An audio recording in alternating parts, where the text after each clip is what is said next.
Mike Angelino Sports. Oh man, Manny Pacquiao versus Ugas.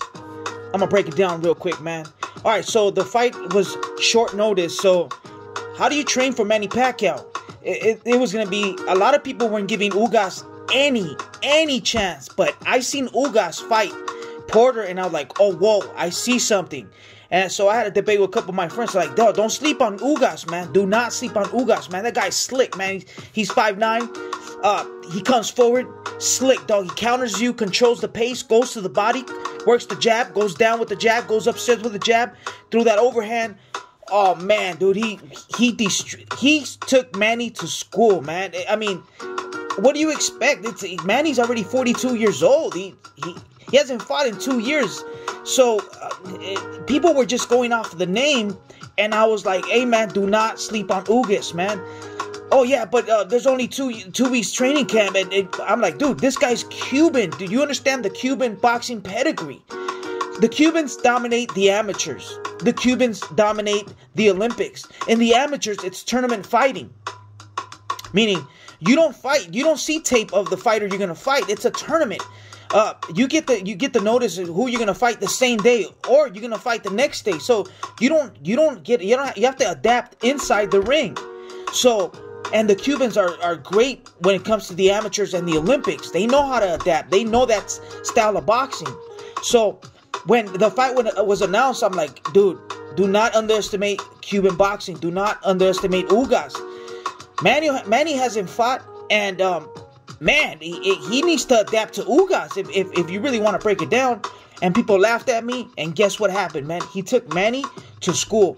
Oh man, great stick. First of all, let's break down the ring generalship. Ugas slowed the fight down. He slowed it down. He brought it into his pace. Manny was fighting his fight. He was in the middle of the ring, hitting him with that stick, upstairs, downstairs, and then he was countering.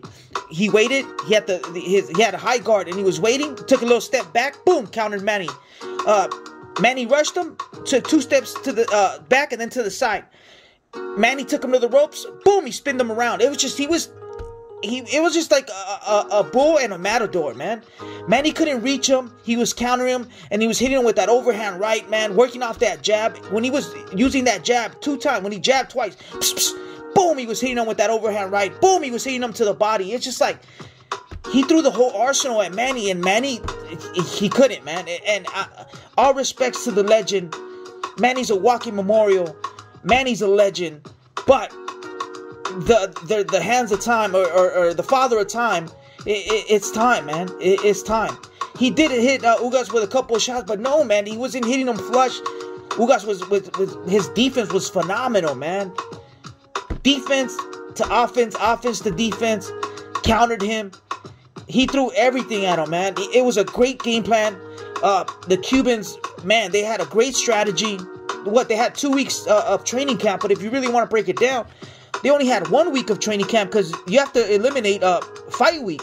And fight week, you're not really training. You're doing interviews and trying to shed the last pounds you have and getting situated for the fight. So you're doing a little shadow boxing and going into the treadmill, but it's nothing strong. So in reality, he only had 1 week, and man, that was beautiful, man. Shout outs to Ugas, Cuban boxer, man. He's a nightmare, man. 147 pound, the real deal at 147. So we have Ugas, we have Crawford, we have Spence, we have Porter, and Virgil Ortiz. He has to take his time, but Ugas is a problem, man. Crawford's gonna have problems with Ugas. Spence is gonna have trouble with Ugas. So what a beautiful fight, man. Shout out to the legend Manny Pacquiao, but man, shout out to Ugas. 147. He's coming, dog. Wow.